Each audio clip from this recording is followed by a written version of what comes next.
오늘 함께 볼 말씀은 출애굽기 17장 말씀입니다. 출애굽기 17장 1절부터 7절까지 말씀입니다.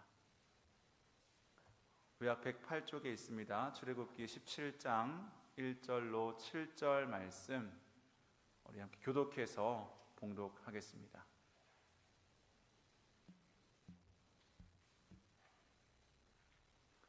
제가 먼저 읽겠습니다. 이스라엘 자손의 온 회중이 여호와의 명령대로 신 광야에서 떠나 그 노정대로 행하여 르비딤의 장막을 쳤으나 백성이 마실 물이 없는지라.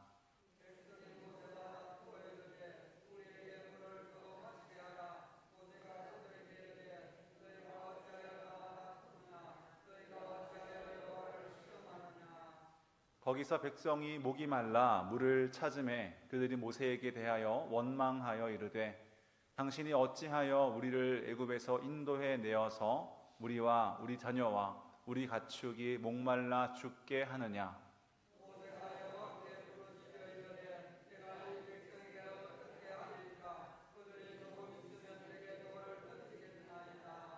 여호와께서 모세에게 이르시되 백성 앞을 지나서 이스라엘 장로들을 데리고 나일강을 치던 내 지팡이를 손에 잡고 가라.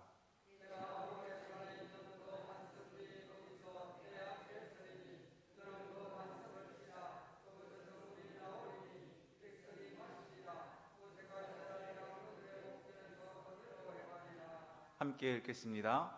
그가 그곳 이름을 마사 또는 무리바라 불렀으니 이는 이스라엘 자손이 다투었으며 또는 그들이 여호와를 시험하여 이르기를 여호와께서 우리 중에 계신가 안 계신가 하였음이더라. 아멘. 우리 옆에 계신 분들과 한번 인사하겠습니다. 사랑합니다. 축복합니다. 인사하겠습니다. 네, 우리는 아주 바른 삶을 도덕적으로 살아가는 사람들을 놓고 법 없이도 살 사람이라고 합니다. 그 사람은 아마 법이 없다고 하더라도 그의 양심에 따라서 아주 선하고 또 바른 삶을 살 것이라는 그런 의미겠죠. 그런데 때로 우리의 뉴스나 어떤 인터넷 뉴스를 통해서 어떤 목회자의 비행이나 또 어떤 한 사람의 사건이 그가 믿는 사람이라는 것이 드러났을 때 우리는 이런 말을 하기도 합니다. 저 사람은 아마 하나님이 없는 것 같이 사는 사람이다 라는 이야기를 할 때도 있습니다. 그가 믿는 사람이라는 어떤 모습을 가지고 있지만 그의 행동이나 그의 삶을 보면 하나님이 계시지 않는 것처럼 살아가는 것 같다라는 생각을 받게 되는 것이죠. 그래서 저는 저의 모습을 돌아볼 때에도 종종 그런 느낌을 받고는 합니다. 하나님을 믿는다고 하면서도 정작 어떤 순간에는 내가 하나님이 계시지 않는 것처럼 행동하고 있지는 않나 라는 생각입니다. 꼭 거창한 죄의 문제가 아니어도 그런 경우가 있는 것이죠. 어떤 날은 저의 마음이 너무 급해져서 눈앞의 문제를 해결하는 것이 가장 중요한 일이 되어서 아무것도 보이지 않고 그 문제에 함몰되어 있는 저 자신을 볼 때가 있습니다. 또 어떤 날은 누군가와 의견이 충돌하고 말이 부딪혔을 때 그것이 정말로 옳은가 옳지 않은가, 이것이 정말로 중요한가라는 그러한 질문보다는 내가 지기 싫다는 그러한 마음, 내가 꼭 이 다툼에서 이 갈등에서 이겨야겠다는 그런 마음을 가지고 갈등에 임할 때도 있는 것이죠. 또 어떤 날은 불안이 한없이 몰려와서 하나님이 나를 붙들고 계시고 하나님이 이 모든 상황을 다스리고 계신다는 그 사실보다 내 눈에 보이는 현실의 조건이 더 커 보여서 마치 하나님이 없는 사람처럼 염려하고 걱정하고 두려워하고 무너지는 때가 있다라는 것입니다. 그럴 때는 그 당시에는 정말로 아무것도 보이지 않아서 하나님이 없는 것처럼 분노하기도 하고 염려하기도 하고 그렇게 무너졌지만 잠시 시간이 지나고 나서 보면 알게 됩니다. 내가 그 순간 정말 하나님이 없는 것처럼 행동했구나라는 것입니다. 믿음이 완전히 사라진 것도 아니고 여전히 나는 예배를 드리고 기도도 했고 말씀도 알지만 그런데도 어느 순간 내 생각과 말과 태도는 하나님이 지금 여기 계신다는 사실을 잊어버린 사람처럼 살 때가 있다라는 것입니다. 어쩌면 이 불신앙이라고 하는 것은 야, 하나님이 세상에 어디 있냐라고, 신이 어디 있냐라고 말하는 그러한 것에서만 드러나는 것이 아니라 하나님이 계시고 하나님을 믿는다고 할지라도 마치 그분이 계시지 않는 것처럼 반응하는 그러한 삶의 자리에서 더 자주 드러나는 것 같습니다. 여러분들 어떠십니까? 신앙생활을 하면서 비슷한 경험이 있지 않으십니까? 예배도 드리고 늘 기도하며 하나님의 은혜를 경험한 우리들이지만 막상 어떤 삶의 지점에 가면 우리의 마음이 너무나 흔들릴 때가 있다라고 하는 것입니다. 가정 안에서 배우자나 혹은 자녀들과 작은 말다툼이 벌어졌을 때 그곳에서 내가 자존심을 세우고 내가 이기는 것에 더욱더 혈안이 되어서 이 일이 정말로 선한 일인지, 이 일이 정말로 하나님께서 다스리시는 그 가정 가운데서 하나님께서 계획하신 일들인지 그런 것들을 잊어버린 채 자존심을 세울 때가 있는가 하면 또 어떤 경제적인, 재정적인 문제 앞에서 하나님이 책임지신다는 믿음보다 당장 내 손에 쥘 수 있는 그 이익 때문에 모든 것들을 다 저버리고 그것을 얻기 위해서 혹은 잃지 않기 위해서 발버둥치는 때도 있습니다. 또 많은 삶의 여러 가지 문제들이 있죠. 자녀들, 또 우리 건강의 문제들, 여러 관계의 문제들, 그러한 문제들 앞에서 기도하기보다는 마음이 조급해지고 또 신뢰하기보다는 불안함에 날이 설 때가 있고 말씀을 붙잡기보다는 우리의 마음이 먼저 무너질 때가 있습니다. 우리는 하나님을 모르는 사람들이 아니지만 그런데도 어떤 순간에는 마치 하나님이 안 계신 것처럼 말하기도 하고 하나님이 계시지 않는 것처럼 걱정하고 또 선택할 때도 있다라는 것입니다. 오늘 본문은 바로 그런 우리의 모습을 비춰주고 있습니다. 단순히 목이 말랐던 백성들의 이야기가 아니라 광야에서 하나님의 임재를 의심했던 사람들의 이야기입니다. 동시에 그런 백성들을 버리지 않으시고 그 백성들을 살리시는 하나님의 이야기가 담겨져 있습니다. 우리 먼저 1절 말씀을 함께 한 번 더 읽어보겠습니다. 1절 말씀입니다. 이스라엘 자손의 온 회중이 여호와의 명령대로 신 광야에서 떠나 그 노정대로 행하여 르비딤의 장막을 쳤으나 백성이 마실 물이 없는지라. 아멘. 자, 이 1절 말씀에서 저의 시선을 사로잡은 말씀은 바로 여호와의 명령대로라는 말씀입니다. 이스라엘 백성들은 지금 자기들의 뜻에 따라서 자기들의 결정에 따라서 르비딤에 온 것이 아닙니다. 불순종하여 도망친 자리도 아니고요. 하나님의 명령을 따라 하나님의 인도하심을 따라 불기둥과 구름기둥으로 인도하시는 그 하나님의 인도하심을 받아 도착한 곳이 바로 이 르비딤이었습니다. 그런데 그곳에는 무엇이 없냐 하면 물이 없는 것이죠. 이것은 우리에게 매우 중요한 메시지를 줍니다. 우리는 종종 이렇게 생각합니다. 하나님 뜻대로 살면 길이 더 쉬워야 하는 것이 아닌가, 기도하며 왔다면 형편이 더 좋아져야 하는 것 아닌가, 하나님께서 인도하셨다면 적어도 이렇게까지 막막하지는 않아야 하는 것 아닌가라는 그러한 생각이죠. 하지만 오늘 성경은 우리에게 하나님의 인도하심 가운데에도 물이 없어 목마름에 고통하는 그러한 시간들이 있을 수 있다라는 것을 보여주는 것입니다. 순종하며 따라간 그 길에도 목마름이 있을 수 있고 하나님의 뜻 안에 있다고 해도 곧바로 모든 것이 풍성해지는 것은 아니다라고 하는 것입니다. 때때로 하나님께서는 자기 백성을 결핍의 자리로 시험의 자리로 인도하시기도 하십니다. 왜냐하면 그 자리에서 그 사람의 마음이 다 드러나게 되고 동시에 하나님의 은혜도 그 사람의 심령 가운데 드러나기 때문입니다.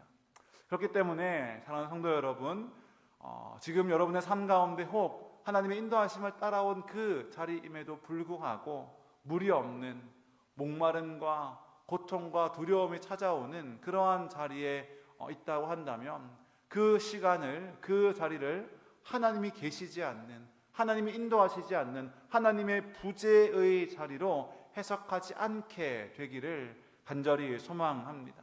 응답이 더디다고 해서 하나님이 떠나시는 것이 아니고, 내게 필요한 것들을 채워지지 않는다고 해서 하나님이 계시지 않은 것이 아니다라고 하는 것입니다.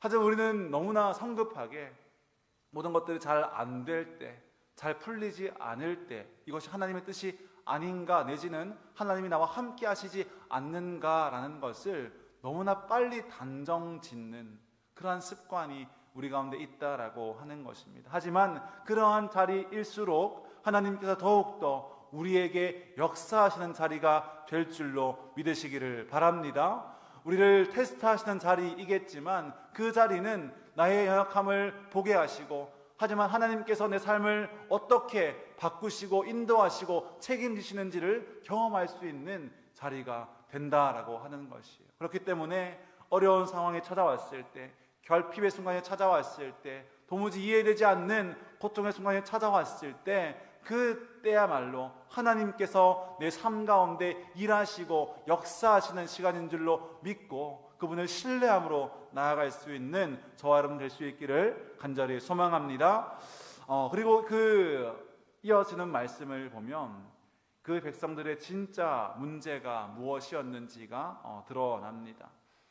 백성들은 모세에게 이렇게 말합니다. 우리에게 물을 주어서 마시게 하라라고 합니다. 그런데 그들의 갈증은 실제였습니다. 광야에서 물이 없다라고 하는 것은 정말로 생명과 직결된 문제입니다. 그런데 모세는 그들의 문제를 단순히 물이 없음에 대한 갈증의 문제로만 보는 것이 아니라 4절 말씀에 이렇게 말하고 있습니다. 2절 말씀인데요, 2절 후반절을 보면 너희가 어찌하여 나와 다투느냐, 너희가 어찌하여 여호와를 시험하느냐라고 말씀하고 있는 것이죠. 모세는 문제의 본질을 보고 있습니다. 백성들은 지금 모세와 다투는 것 같지만 실제로는 하나님을 시험하고 있다라고 하는 것입니다. 그리고 이 사건의 핵심이 7절에서 분명히 드러나는데요, 7절 마지막을 보면 이렇게 말하고 있습니다. 그들이 여호와를 시험하여 이르기를 여호와께서 우리 중에 계신가 안 계신가 하였음이더라 라고 말씀합니다. 이건 단순히 이스라엘 백성들이 하나님이 우리에게 물을 주실까 안 주실까, 과연 하나님이 우리를 돌보실까 돌보시지 않을까, 책임질까 책임지지 않을까를 묻는 신뢰의 문제가 아니라 하나님이 우리 가운데 계신가 계시지 않는가, 그분의 임재와 부재에 대해서 신뢰하지 못하고 믿지 못하는 이스라엘 백성들의 불신앙을 지적하고 있는 것이다 라는 것입니다. 그래서 이 백성의 문제는 목마름 자체가 아니라, 그들에게 물이 없음이 아니라 그 목마름 속에서 하나님이 안 계신 것 아니냐, 우리 가운데 하나님이 없는 것 아니냐, 하나님의 임재 자체를 의심했다라고 하는 것이에요. 더 놀라운 것은 이들이 하나님을 처음 경험하는 사람들이 아니다라는 것입니다.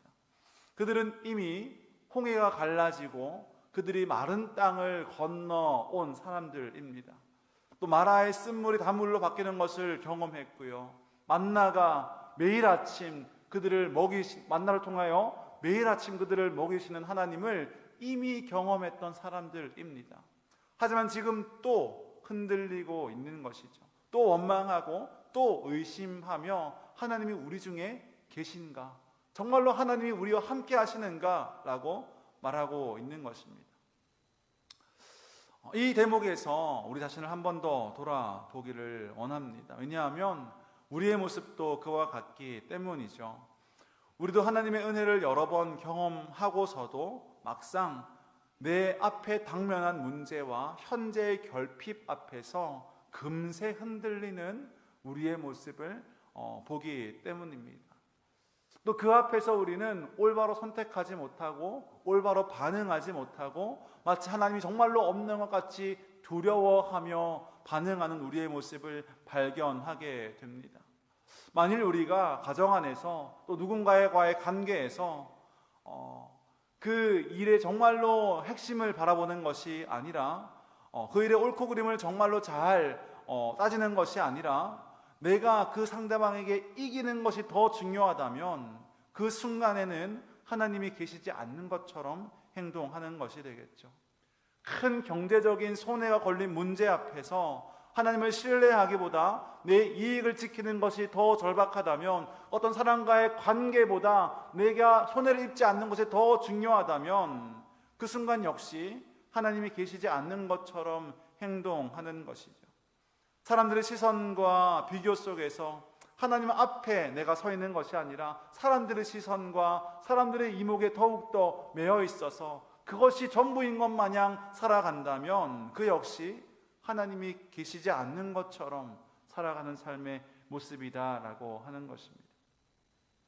그래서 이 불신앙이라고 하는 것은 꼭 하나님이 없다라고 말하는 그러한 말로서만 나타나는 것이 아니라 하나님이 정말로 계시지 않는 것처럼 내 앞에 놓여져 있는 그 문제에 목이 메어서 그 앞에 끌려다니는 그러한 삶도 하나님이 계시지 않는 것 같은 삶이다라고 하는 것이에요. 진짜 위험은 물이 없는 것이 아니라 하나님이 계시지 않는 것처럼 반응하고 살아가는 삶의 모습인 것입니다.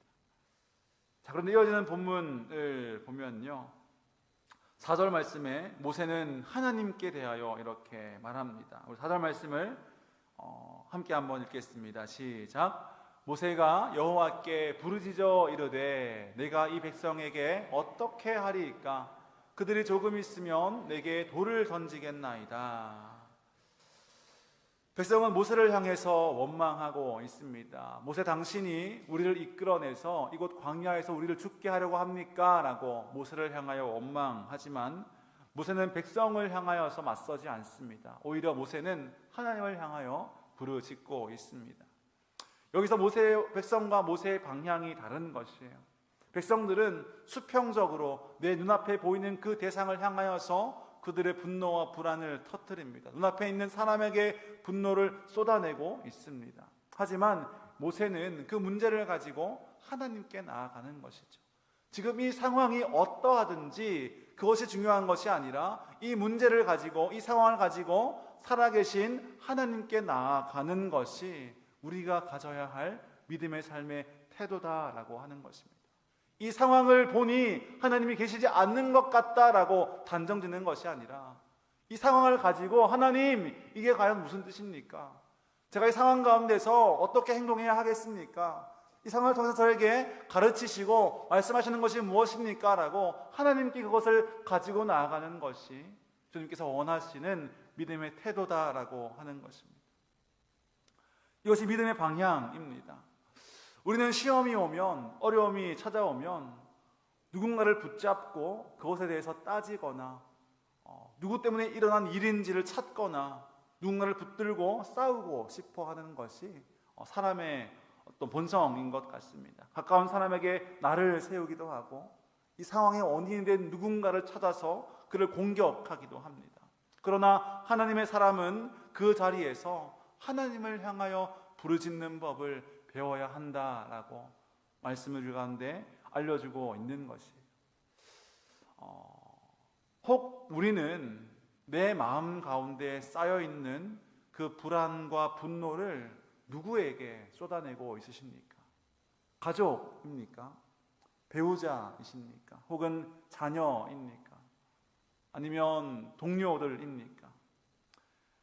이 시험의 자리가 사람을 붙들고 다투는 자리가 아니라 그것을 가지고 여전히 우리 가운데 계신 하나님께 가지고 나아가서 그분께 부르짖을 수 있는 그러한 믿음의 태도가 우리 모든 성도들 가운데 있게 되기를 간절히 소망합니다.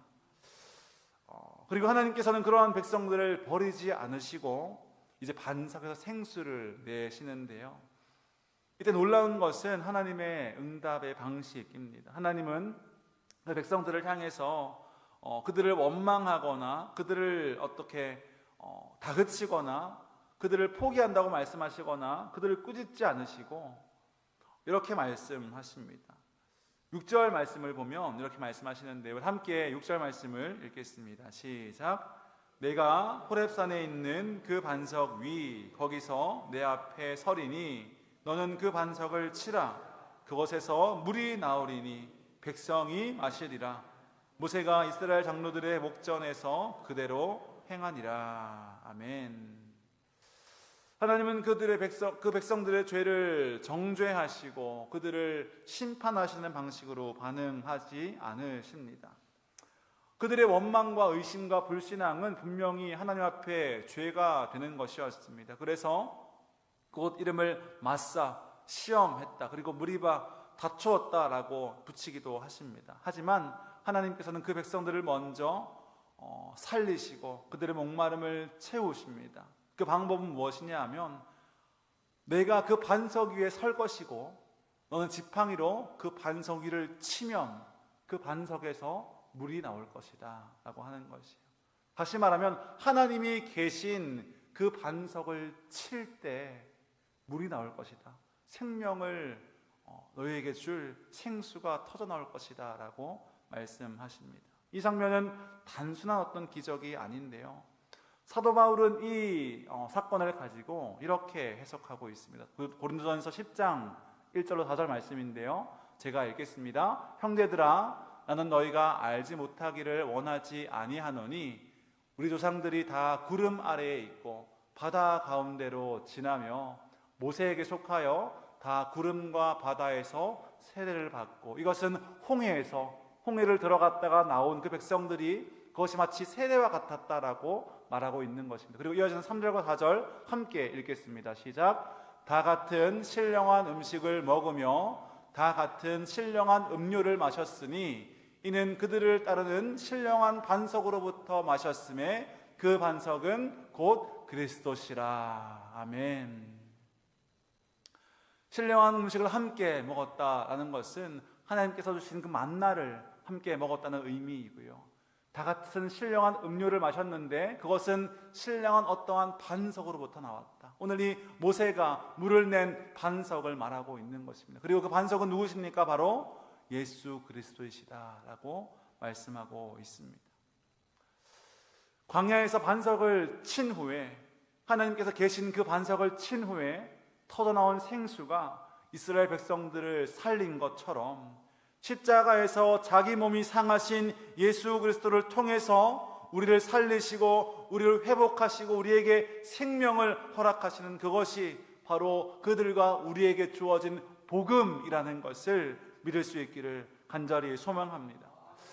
이스라엘 백성들은 여호와께서 우리 중에 계신가 계시지 않는가라고 묻습니다. 왜요? 그들은 두려웠기 때문입니다. 그들은 목말랐기 때문입니다. 생명의 위협을 느꼈기 때문입니다. 그래서 그들은 스스로 상처 입었다고 말하고 고통 가운데 있다고 말합니다. 하지만 하나님께서는 그 백성들을 꾸짖으시기 전에 오히려 자신을 치심으로, 그래서 물을 내심으로 그들에게 대답하시는 거죠. 내가 너희 가운데 있다라고, 내가 너희를 버리지 않았다라고, 여전히 너희를 살리는 그 생명수가 나에게 있고 내가 상처 입음으로, 내가 상함으로 너희를 살리겠다라고 말씀하시는 그 예수 그리스도의 복음이 오늘 이 말씀 가운데 이스라엘 백성들에게 선포된 것입니다. 우리가 하나님을 의심하고 하나님이 계시지 않는 것처럼 살아가고 복음의 정신을 잊고 살아갈 때에도 하나님께서는 우리를 포기하지 않으시고 아들 예수 그리스도를 내어주셔서 우리를 살리시는 그 하나님이심을 믿을 수 있기를 간절히 소망합니다. 우리는 주님은 친히 상처 입으심으로 우리를 살리셨습니다. 맞으시는 반석이 되셔서 우리에게 생명의 물을 허락하여 주신 것이에요. 그렇기 때문에 사랑하는 성도 여러분, 우리가 하나님이 계신가 안 계신가 하는 그러한 의심과 불신 앞에 설 때마다 하나님은 우리를 꾸짖으시는 분이 아니라 그런 우리를 위해 지신 십자가를 다시 바라보도록 우리의 시선을 인도하십니다. 하나님을 바라본다라는 것, 기도함으로 하나님을 바라본다라고 하는 것은 그분의 위대하신 능력과 전지전능하신 힘을, 내 기도를 들어주시는 전능하신 하나님의 능력만을 바라보는 것이 아니라 나의 상처를 싸매어 주시기 위해서, 나의 다 망가져버린 그러한 나의 믿음과 나의 영혼을 다시 회복시키기 위해서 친히 상처 입으신 그분을 바라보는 것입니다. 그때 우리는 그분을 바라볼 때 나를 위해 친히 나의 상처를 싸매어 주시기 위해서 친히 상하시고 십자가 지신 그분을 우리가 바라보게 될 때 하나님 우리 가운데 계신가 안 계신가 하는 그러한 질문을 그만두게 되는 것입니다.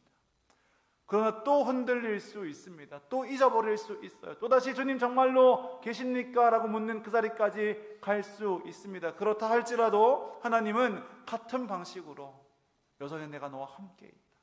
내가 상함으로, 내가 내 몸을 다 너에게 내어줌으로 너를 회복시키고 너를 다시 살리는 하나님이다 라고 우리 가운데 말씀하십니다. 그분은 결코 우리를 향해서 실증 내시거나 우리를 자기 백성 삼으시고 자녀 삼으신 것을 후회하시는 분이 아닙니다. 그분은 우리를 떠나지 않으시고 우리를 회복시키시는 하나님이십니다. 그래서 우리는 그분을 다시 바라보기 위해서 어떻게 해야 할까요? 그것은 바로 하나님의 임재와 하나님의 그 은혜를 다시 경험하고 바라보는 예배의 자리가 우리를 정말로 살리고 회복시키는 자리가 되는 것이죠.